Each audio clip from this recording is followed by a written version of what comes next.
Peuple de Dieu, chers internautes, nous bénissons le Seigneur qui, dans sa grâce, permet que nous partagions ce moment, sa parole. Lui qui, ce matin, a renouvelé sa promesse en nous faisant voir ce jour nouveau. Nous allons partager un tant soit peu le texte de Nombre 32, les versets 1 à 5. Demandons encore au Seigneur sa grâce pour la compréhension de cette parole. Seigneur, le psalmiste, le roi David, pouvait dire que ta parole est une lampe à nos pieds, une lumière sur notre sentier. Nous voulons, Seigneur notre Dieu, que cette lumière éclaire notre chemin, éclaire notre vie sur cette terre. Nous donne, Père éternel, notre Dieu, de saisir le sens que toi tu veux donner à chaque articulation de notre vie. Merci, Seigneur, Père éternel, de parler toi-même, de faire taire toute chair et de te révéler puissamment à tes enfants qui écoutent. Merci de nous exaucer. Au nom de Jésus. Amen.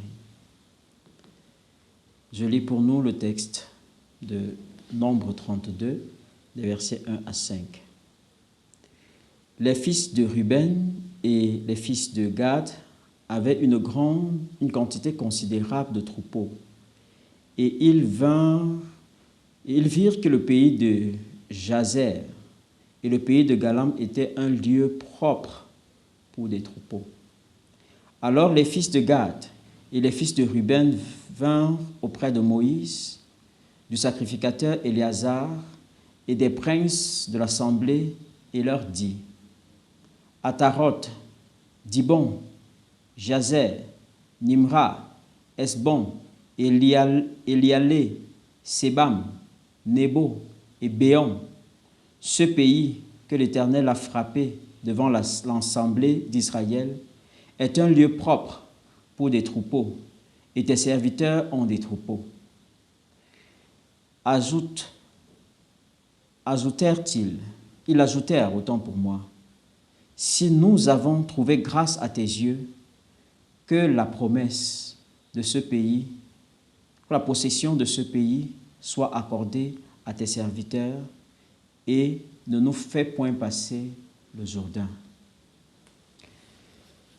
Bien-aimé, le Dieu que nous servons est un Dieu qui est amour et qui a décidé de sauver les enfants d'Israël de l'esclavage en Égypte pour les installer dans un territoire nouveau, un territoire qu'il avait promis à Abraham, un pays où coule le lait et le miel.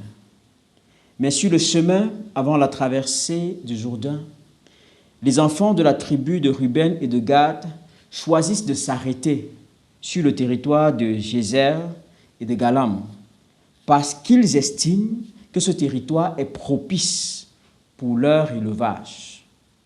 Ils ont oublié la promesse de Dieu, comme si Dieu n'était pas au courant qu'ils avaient des troupeaux en grand nombre. Ton plus grand défi, c'est d'atteindre les objectifs que Dieu a fixés pour toi. Pendant que les hommes t'applaudissent pour avoir atteint le sommet, Dieu peut être en train de penser que tu n'as même pas encore fait la moitié du chemin. Ne permets à rien ni à personne de te retirer de la course jusqu'à ce que tu n'aies atteint le but de Dieu pour ta vie. Certaines personnes ont choisi elles-mêmes leur terre promise et ont abandonné la volonté de Dieu en chemin pendant même qu'ils étaient au seuil de la percée de Dieu que Dieu avait préparée pour eux. Plusieurs raisons peuvent justifier cette attitude.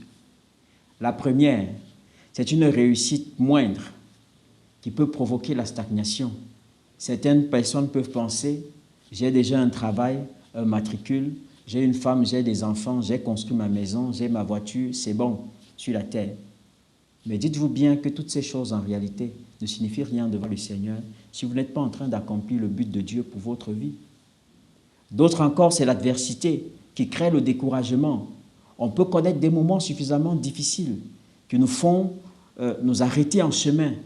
Mais Dieu nous dit une chose, c'est que nous ne devons pas craindre le découragement parce que lui-même, il combat pour nous dans l'adversité. Certains encore, c'est parce qu'ils ont perdu la vision en chemin. Beaucoup de ministères meurent parce que sur le chemin, les gens ont perdu la vision. Bien-aimé, ne t'arrête pas en chemin comme ces enfants de Ruben et de Gad. Va jusqu'au bout, parce que le pays que le Seigneur te promet, c'est un pays merveilleux. Certains se sont contentés du bien de cette terre. Ce que le Seigneur te réserve au-delà de la vie sur cette terre est encore bien meilleur. Ne t'arrête pas en chemin. N'abandonne pas sur le chemin, quel que soit ce qui arrive. Que le Seigneur te fortifie et te donne de rester focalisé sur ses objectifs pour toi. Sois abondamment béni. Amen.